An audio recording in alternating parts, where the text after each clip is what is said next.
a new album coming out tomorrow officially. Mm-hmm. Welcome to the Revolution, Volume One. Talk a little bit about that. How did that album come about? Like, what was your inspiration for writing the album? Where'd you record it? Who produced it? First gist of it, Man. I've got some notes on some of the songs. Like right off the bat, like in the intro, you start off hot. Uh-huh. Uh-huh. Like talking about a lot of the bullshit that's happened last year, with COVID and everything. Yep. In the intro, you basically call out the government about what's happened last year. Basically, it's, I don't want to quote it too much, but or That's give it okay. That's wrong okay. context, but correct me if I'm Mhm. wrong. Basically saying in the intro that a lot of the shit that's happened last year is government planned or it's bullshit. And there's a couple songs on there that talks about it. In your song "If I Die Tonight," you say, "Let me set the record straight in case I never get to say this shit directly to your face. If I seem a little bit tense, It's because we in the last days, and right quick right we'll be quick, getting microchipped and yeah, enslaved. Yeah, bro. Yeah. exactly." So I mean, that's it. That's the thing. Like, I'm gonna give you my 2 cents on the album and tell you who produced it and all that shit. But like, I just want people to go listen to it because I think you really got to listen to people's stories, or like I'm an album guy, not a single guy, so that's why I had to put together another like big body of work, and because you can't just call something Welcome to the Revolution and just have a few songs that kind of, like one dance song and one relationship feely song and one about like a revolution. Like that whole album from front to back. I'm really proud of it. Like I don't know necessarily what you said, like what was the influence for it, or the inspiration for it, but as everyone knows, anybody who's listening right now, like, we're currently a year and a month into the biggest hoax in human history, the great pandemic or scamdemic. And I just think it's time that, we live in this crazy, cancel culture. Everybody's being silenced. Everybody's being censored, like every your posts on Facebook or Instagram are being removed or fact checked by the fact checkers, who are employed by the same evil motherfuckers that are the ones putting out the propaganda in the first place. So it's like everything's just, we live in a crazy time of misinformation and disinformation and fear. Like people are just so afraid of everything and everyone, and it's really sad because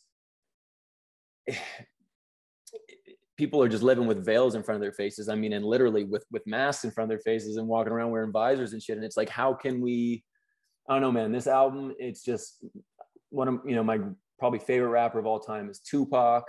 After that, it's a close second between like Immortal Technique and DMX and Eminem. But as far as Immortal Technique goes, man, like that dude taught me so much. And that's who not who I aspire to be like as an artist, because I think I'm a collection of all my favorite artists kind of jumbled into one. Plus it's, all my personal life experiences. And I have quite a personal life story to rap about. Like my first album, Fade to Black, if you haven't heard it, go check it out. It's very autobiographical. It talks about pretty much everything from A to Z for me.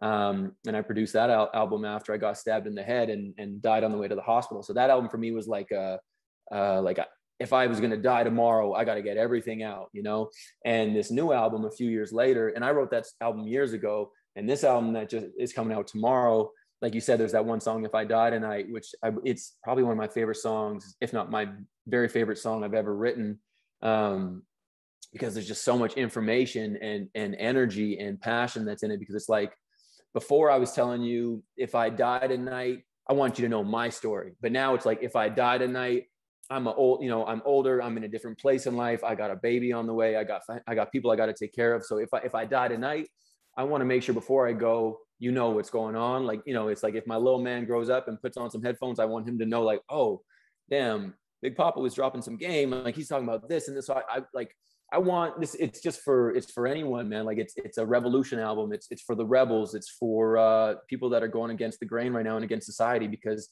like I said, we're all getting silenced. We're all getting censored. And I just refuse to be another artist who keeps talking about bullshit in the middle of such a pivotal moment in time in history. Like there's never been anything like this ever. There's been some really, really big things happen in history, but there's never been anything quite like this. And I just think it's more important than ever that, like, you know, we've reached this great divide in society and in reality where it's half of the people are, for lack of a better word, like ascending and waking up from the 3D, from what's going on, from all these, you know, these ties and these chains to just this everyday bullshit. You know, you got to wake up, you got to go to work, you got to do this, you got to do that. You just got to pay bills. And just, like I said, you know, barely have enough time to shit, shower, and shave. It's like, we're just so worn out like humanity is just so worn out. There's 50% of, you know, not 50%, but half of the, you know, the world, it feels like, is waking up and has woken up, you know, over the last, you know, decade now. And you can see that there's just this shift because there's people walking around that aren't wearing masks and people that aren't getting vaccinated and people that are, you know, either a part of the problem or part of the solution. And it's hard because, you know, a lot of people will sit and go like, oh, well, this guy's a part of the problem. He's, you know, you're an anti-vaxxer, you're an anti-masker, you're part of the problem. You think COVID's a hoax, blah, blah, blah.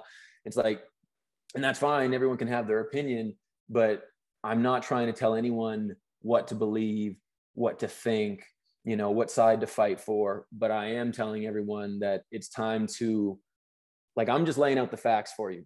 I'm just giving you, like, throughout this whole album, I'm trying to give you as many facts and as much information and knowledge as I can from things that I've collected in my life and my experiences.